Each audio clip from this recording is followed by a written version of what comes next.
Syederalun, dokter gigi yang tergabung dalam Persatuan Dokter Gigi Indonesia PDGI Banda Aceh melakukan pemeriksaan kesehatan gigi dan mulut bagi anak-anak SDIT Nurul Islah di sekolah tersebut Senin pagi.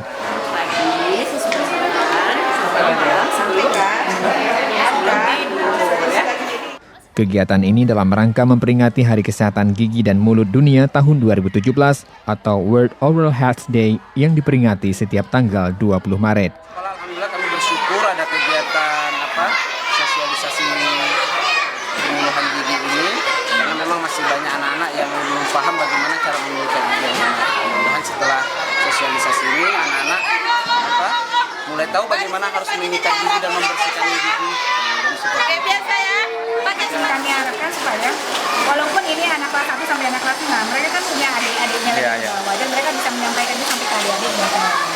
Hasil pemeriksaan ini akan dikembalikan lagi ke puskesmas masing-masing. Anak-anak yang bermasalah harus dikembalikan lagi karena wilayah kerjanya lebih sekali. Puskesmas sudah kali.